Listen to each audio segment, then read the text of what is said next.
Wonder how many people we'll get. I know. My son is wanting his bedroom back, so he might want me to change locations. All right. See, Looks like they're coming in. here they come. It's like throwing a party and wonder how many people will show up.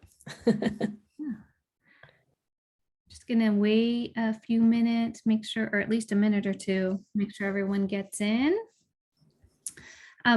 Remember, this is going to be recorded, so keep your camera off.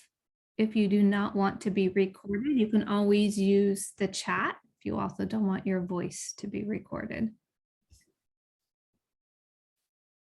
Hi, Mrs. Guarino. I think it's already recording. Yes, it is. Okay, great. Okay, I'm going to share my screen. We'll give it another couple seconds for people to make it in.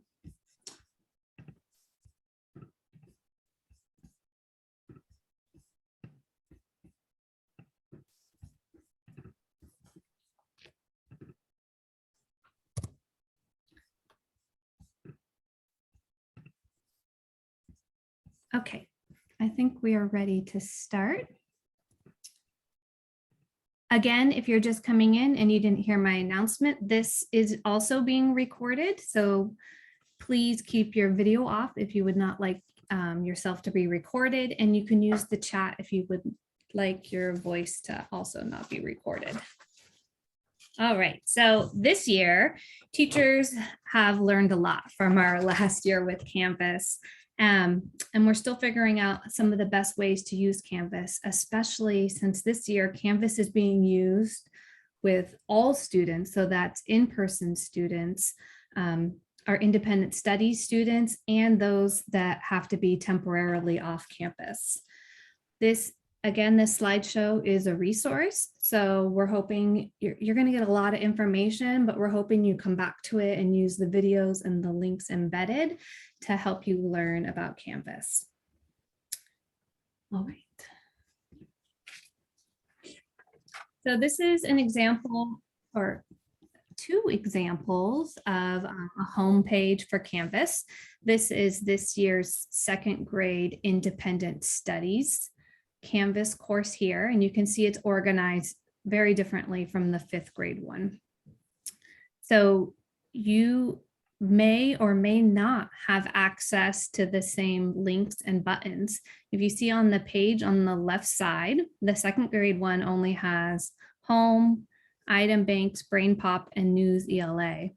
And the fifth grade page has access to much more. So we may be talking about things in this presentation that you do not see on your home screen. The decision about how the homepage looks and what students have access to depends on the grade level and the grade level teachers, because they have designed these. As mentioned in the video, the elementary school and middle school both, you have access to an inbox. In this inbox, as observers and students, you can email the teachers. Students in a course can also email other students. So you should be aware of that and encourage your student to use their digital citizenship skills, of course. This is a great way, though, to connect with teachers. If you are observing more than one course, number 3, the big arrow, green arrow on number 3, is where you select the course that you would like to email to. Private messages should be written from your observer account, because you may not want your child to see a message you're trying to privately message the teacher. So just make sure you're in the right account when you're doing that, because I know us, the elementary parents, are sometimes going in on the student app or the student account to help their child with Canvas.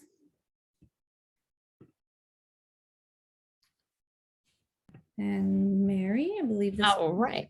I think go back one, types of assignments. Or did I go? Hang on, I skipped. Okay. Okay. So the elementary school, we are organizing things in modules is what it's called. Most grades have them organized by weeks or days of the week. And that will be a little bit different depending on the grade level. When you go, for example, in 5th grade, you might see it organized by day of the week, and then you'll see the different assignments underneath. In kindergarten, they have it organized by the unit of study. So each module is a unit of study. So their Who We Are unit has their items organized underneath that header. And so there are some differences between grade levels and that you can get familiar with. If you have specific questions about the organization, your child's teacher would be the best resource. And when you click into the assignments that are within the modules, where you see the picture that says Zoom meeting expectations, at the bottom, there's a green box around the word next. So you can scroll through linearly in a module from assignment to assignment, or you can click the back button on the top left of the screen to get back to the module, or you can click the blue modules button to get back to modules. If the modules link is not turned on for your grade level, some grade levels maybe only have the home, then you would click back to home. I know for the 3rd grade, we have our home page, and then there are buttons for days of the week that take you into that week's module. So you can navigate through Canvas in multiple ways, and you'll find as you use it or as your child uses it, that they'll find the way that they feel most comfortable. There are a lot of icons in Canvas. And so you'll see on the bottom right of the screen, there are 4 arrows. One has an arrow pointing with the word page in it. And in Canvas, there are pages. They're not necessarily assignments they're not things that you would turn in, but it's more like a static kind of web page or a landing page where there might be other links out to other pieces of information or resources. Then, and that looks like a little page. And then the next arrow is quiz, and that's like a little rocket. So sometimes there are assignments that are quizzes, and those are things that your teacher has set up that students can answer a variety of different kinds of questions online, and they're automatically graded usually, unless they are like an essay type question that the teacher then will need to grade.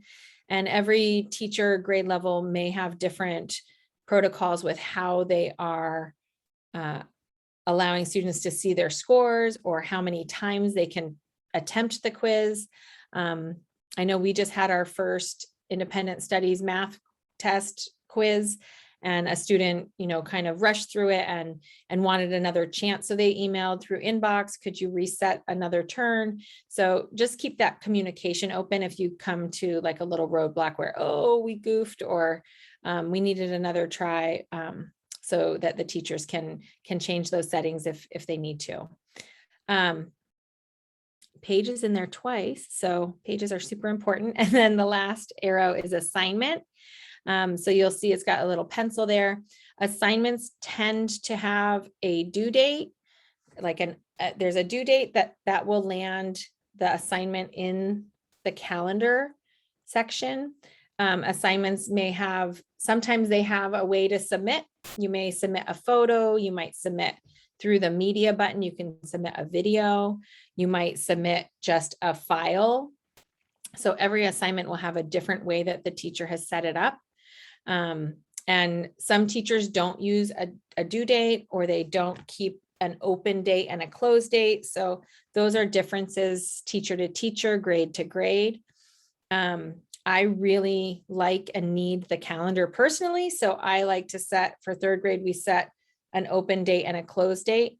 If there's ever a close date and you're trying to get back to an assignment and you're like, it was there, I know it was there, it may be that it's past that close date or lock date. So if it's something that you need access to, communicate with your child's teacher so they can either say, don't worry about it, or they can extend that close date or allow you a little extra leeway on the access. Any questions about that slide before we go on? I don't see any in the chat. I think we're ready for types of assignments, which I touched on in the next slide. We've got a variety. So there are, like I said, you can upload a file or a media and record something. Google Drive is something that a lot of teachers will embed within an assignment, and students can access, and it makes a copy of them for them of a Google slide or a Google document, and then they can make those changes. There's different ways to submit these assignments sometimes. So if you are using a Chromebook, there's a video link here for how to submit it.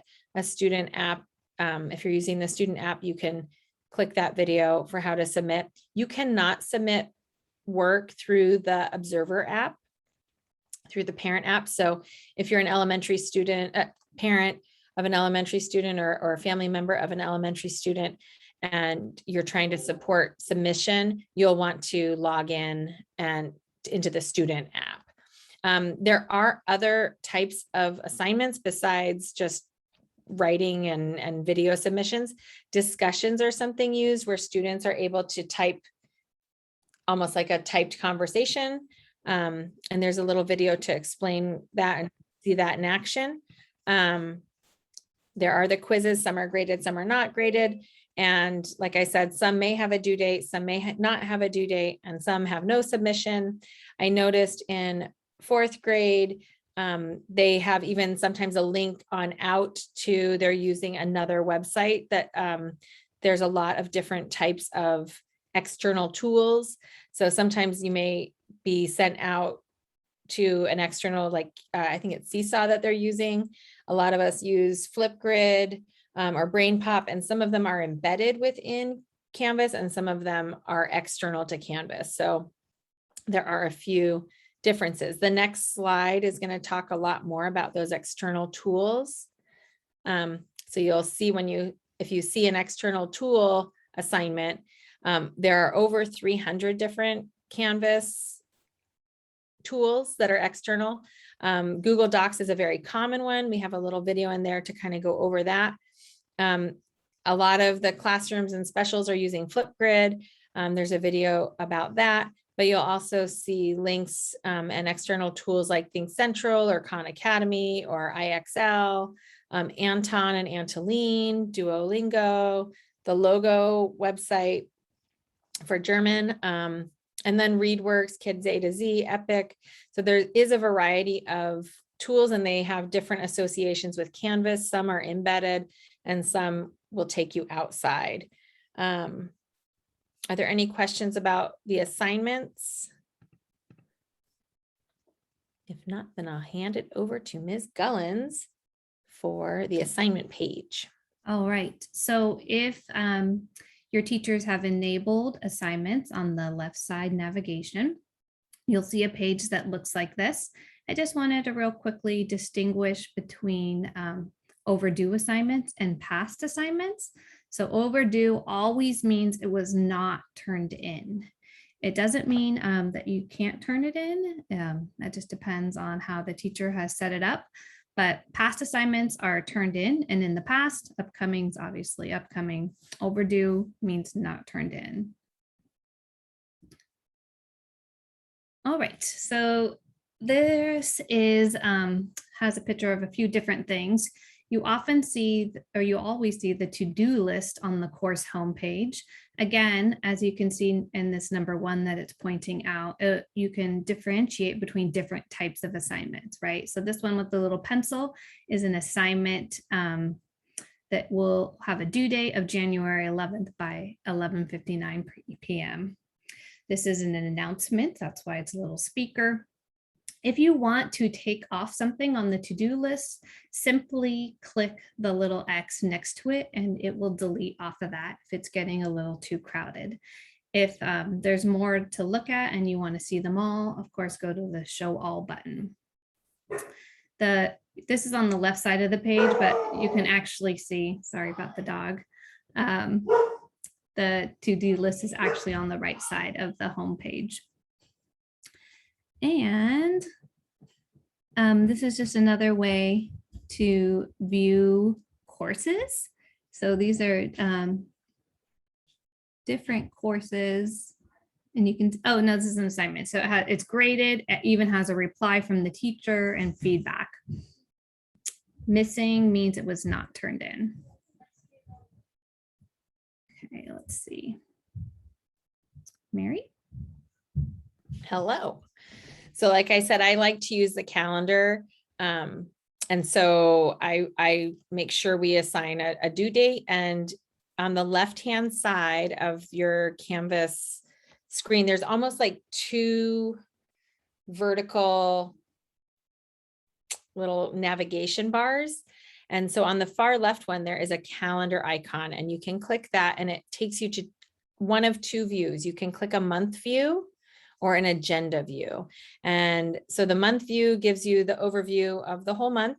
And what I like about this is when you submit an assignment that has a due date that's listed in the calendar, once it has been submitted, it gets closed, it gets crossed off your list through the calendar view. So my son never used the to-do list. We tried to use the calendar view to see how things got crossed off. You can also customize this if your child always has piano on a certain day or soccer. There's a plus sign in the week view, and you can add your own events to your child can add their own events. And this is within the student login, so not from the observer.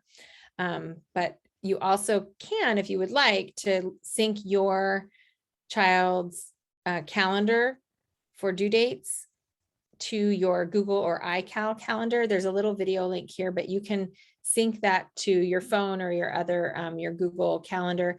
And that way you can see it pop up without having to go in through the app. I found that very helpful for us last year. I think any questions about calendar? Mary, I'm going to stop sharing for just 1 second because I'm Sure. trying to enable interpretation and I can't Oh, see the interpretation button opening when I'm okay, sharing for some reason. So hang on 1 second, please. sure. Okay, here we go. I think I got her. Okay, hopefully that is working now. Sorry about that. I did not get the memo. Anna, do you have the interpretation abilities now?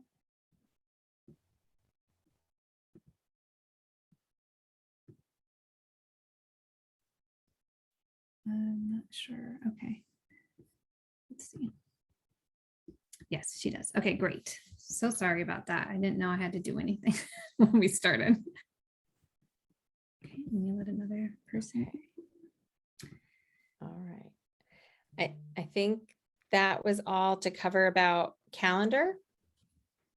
Oh yeah, did you want me to go back? I'm sorry, Mary. No. We're Okay. good. Okay, so a couple of tools I wanted to point out, especially if you have younger students in the elementary school, there is an immersive reader so that will read text to your student. You can see there's a big button right here. Unfortunately, last I checked, and I'm pretty sure this is still accurate, it's only available in pages and not in assignments. If you would like to see a video of what the immersive reader is like or how to access that, there is one linked on the page, but it is a great tool. I do have one other tool to share. This is one that's available on all the AEA Chromebooks. Let me move my little bar. It's called Read and Write. If you're in Google Chrome, if you're accessing Canvas through Google Chrome, which you will be if you're on a Chromebook, you'll see the Read and Write looks like a little puzzle sign up here. And if you are not using a school Chromebook right now, but you would like to use Read and Write, you're always welcome to check out a Chromebook. You just go into the office during school hours and you'll be issued one. So this will give you text to speech, which will mean it will read to you. And you can also do speech to text. So your child can speak and it'll type it out. There's information about how that works and a guide also linked on this page, but it really is a great resource for our younger learners and all learners really. You can do a video response from within Canvas. So instead of having your child type out a response, if they click this little button here, they can make a video. So you can record or upload your child speaking, but you can also have them hold up their paper to show their work. You know, they just do their best to put it into the screen, and then the teacher can pause the video and get a glimpse of the work that they did. That way you don't have to take a picture of the paper work and then upload it. It just simplifies it a little bit. Move this. Can I just add, if you're doing the media for holding up the writing, try to silently, or you can count out loud, but count to like a good 3 seconds, holding it really still as close as you can, because it gives us a chance, the teacher a chance to pause it and try to see as clear as possible. But it's a great feature. Mhm. Okay, thank you. And that's me on the app. So I think we talked a little bit about the difference between using your student's account and the observer account. The apps are really different and you have different functionality. As an elementary school parent, you might find downloading the student app more helpful than having the parent or observer app. The positive for the observer parent app is that the communication is kept private just between you and the teacher. So if there's something that you want to discuss that you don't want your child to be reading all the details, then you'll want the parent or observer app for Canvas. But as far as helping, especially a younger elementary student turn things in, the student app is way more useful. It's really easy to submit just a still photo into an assignment using a phone. And that QR code makes it really easy to switch from student to student. So depends on how you want to use it and how you're trying to support your, I think being the sidekick, they called it, to your child in their learning. But if you are using the student app, just remember that you are communicating as the student through their account. So I know I would sometimes email my child's teacher last year and I would say, this is the mom. I just had a question. So just make sure you're identifying yourself. We can usually tell by how you're writing, how the writing is, if you're the student or the parent. But that's probably the main difference to be aware of, because you cannot turn in assignments through the observer or parent app. This bottom link at the bottom, the Canvas parent app info sheet, is super helpful to give you the overview, and also the video of the observer app from Canvas is also helpful if you had any questions about the differences. So this might be a good page if you are getting into using those apps to see how to use them better.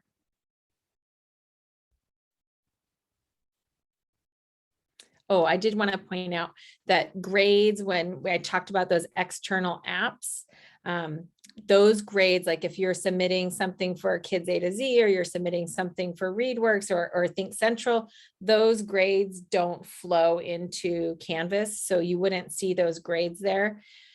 Teachers might use a complete, incomplete, and they may go and check off who's done it, or they may have for those external apps, like no submission. So they will check Think Central for the work done in Think Central, or the check Kids A to Z for the work done in Kids A to Z. So it may not be kept, that may not be tracked in the Canvas app, depending teacher to teacher. I think I wanted to just say that. Okay. So the next slide is important, especially for your observer account, so you don't get a whole lot of unwanted emails or notifications, or to make sure you get the notifications that you really do want, is to set your preferences in the observer account. And when you get in there, you can see that there's a variety of things. If you really want to know due dates or grading, there are things you probably want to turn off though, because you probably don't want every Canvas action alerted to you. So you probably want to turn on the submission comment. So if the teacher has made any comments, that's a good one to keep turned on. But you probably don't need maybe every file uploaded alerted. So you might want to X that out, or any course content changes, you can probably X those out. But as far as due dates, you might want to know that. And you can set them as send me a daily summary, send me a weekly summary, or yeah, I don't need to know about that. So you'll be the best judge about how you need to be notified about things. Any questions about notifications? You'll know quickly if you need to change them because your email will be inundated. Okay. So our next slide is how to see that feedback. So on the dashboard or the course homepage, that feedback is always visible. On the right-hand side, it'll say recent feedback. And so you can click there to see any feedback that the teacher has left. If you click in the grades portion on that left side, I don't know which side is my left now on the screen, and the left side grades, you can, if that's visible, you can also see comments in there. And there's a lot of symbols in Canvas. So you'll see at the bottom of the screen there, the green little square by the number 2. It's got a little speech bubbles, and that means that a teacher has left a comment. So there was a comment left for road to revolution, patriotism, or treason. And so you can click there and see what the comment was. You can also see the check plus icon means that there's some scoring details. If there's a rubric, if it's an assignment that has a rubric attached to it, that number 4 arrow has where you could see that rubric. And then back to number 1, I kind of missed it. That blue dot indicates that something is newly graded. So if you are scrolling and you see some blue dots, those you'll want to check out because they're the most recently graded items. Now, if you're in the feedback, in the student app, and you can see the icons, I think they still look the same. This screenshot was from last year. The student app, if you're in there and you want to see the comments, you can click where it says submission and rubric. Now I have a barking dog. Submission and rubric, and that's how you can get into those comments from the teacher. There is a little video there that you can click if it's unclear when you get in there. There's also some links at the bottom of this page for the student Canvas Q&A about the student app and the Observer Parent app. And then if you are using the Android app, there's a few unique pieces that might be helpful in there.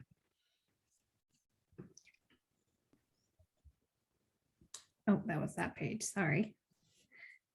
Those are the links that Mary was just talking about. All right. So again, late is submitted after the due date. Missing is not submitted, just to differentiate between those two again, because they do sound similar. If you need help, you can always go to the help button on the bottom left of the Canvas homepage. And then this email is the AEA tech support, and they should get back to you right away. If your app or Canvas is having a real glitch and you don't think it's a computer issue or a user issue, you can always report a problem down here. And in fact, I encourage you to do so, because the more people that report issues, the quicker they'll fix them.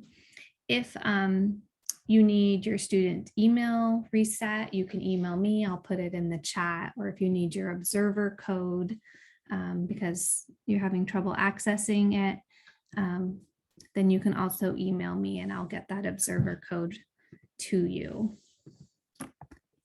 Okay, I think that's the last page. I'm going to type in my email in the chat and we'll take any questions. Oops, we went into the middle school one at this point. So if you have a question, please put it in the chat or raise your hand.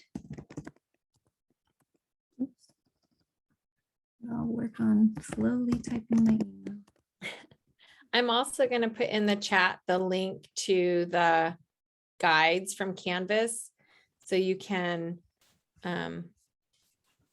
if you want to open that up before we exit, if you had any other questions or just want to bookmark that site, if questions come up, it was very helpful, all their documentation. Yeah, I got a question in the chat. When are the pairing codes sent out? And they typically aren't sent out unless the teacher has gathered their classes pairing codes and then sent them out individually. But there is that video that we put in the link before we could find again that will show you how to get a pairing code for your child. And again, if you have any issues, you can email me and I'll go in and find that pairing code for you. I'll find that video real quick. Oh, thank you. That'd be and great. link it. Yeah, that was a while ago. Yeah. Yes, we'll stay on and put that video link in the chat again.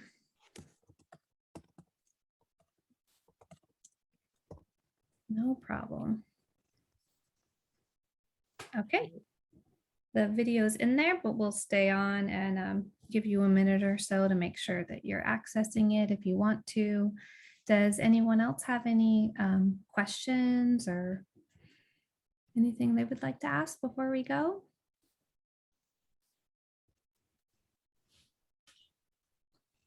Okay. Well, thank you all for joining us. And we'll see you next time. Thank you.